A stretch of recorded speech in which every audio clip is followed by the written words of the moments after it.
Hello everyone, it's Melanie here with Vintage Heel Studio. Thank you for dropping by today. I'm going to try a new thing.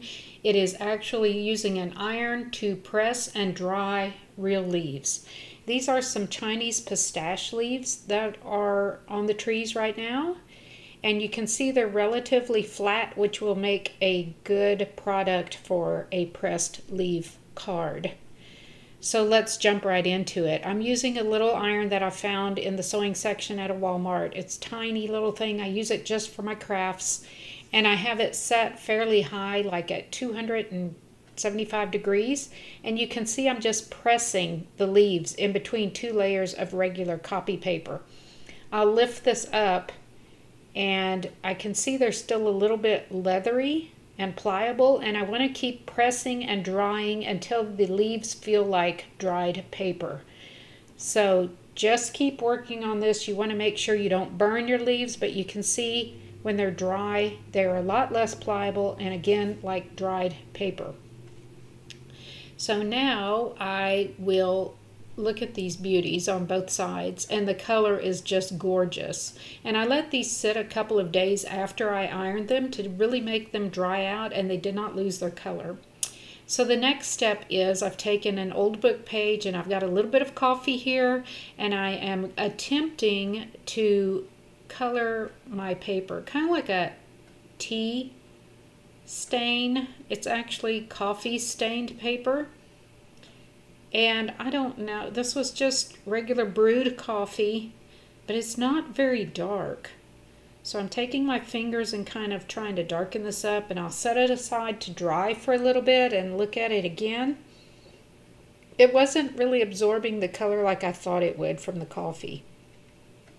Just kind of tapping around here, trying to add a little more color to this paper. It's not as absorbent as other papers, so maybe it's whatever type of book. It's not a glossy page or anything, it's a regular book page, but it just wasn't doing what I was hoping for here with this coffee stain. So I let that dry, set it under that book. It's looking okay. I like those little deckled edges there.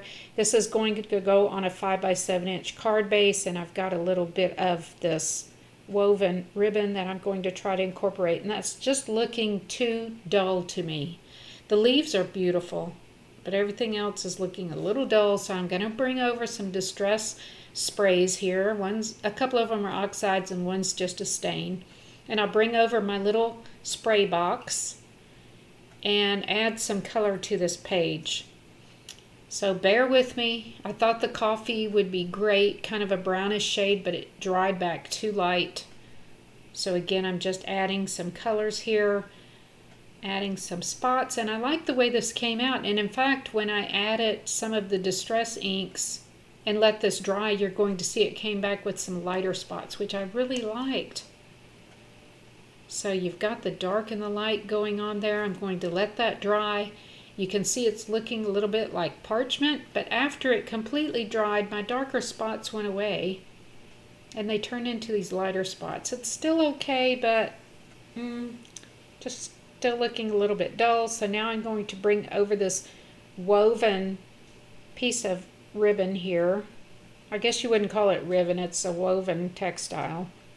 And I'm just adding some distress ink to try to darken it a little bit here and there. Not uniformly, just add some dark along the edges and down the middle.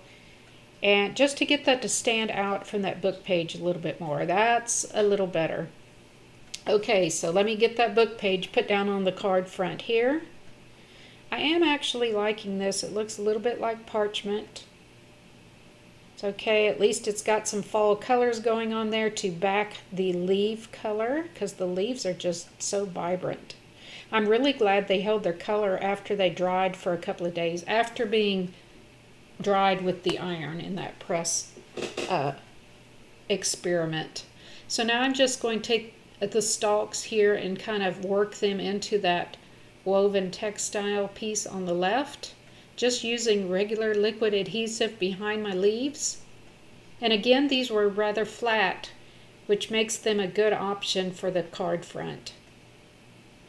Just getting these positioned in what I think looks like a good composition. If sometimes things don't work out, don't be afraid to clip apart some of your natural elements like I did here.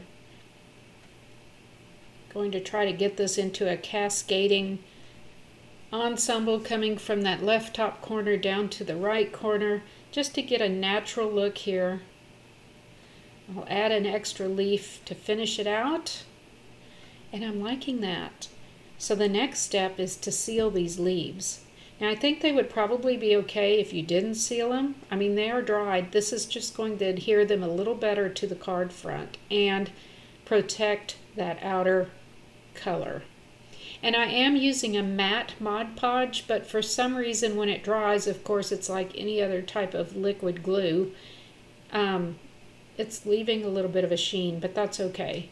I mean, it dries back pretty well, but just be warned that if you use this over the distress inks, it's going to move your inks around a little bit. You can see how my inks changed one more time because distress inks are reactive to water.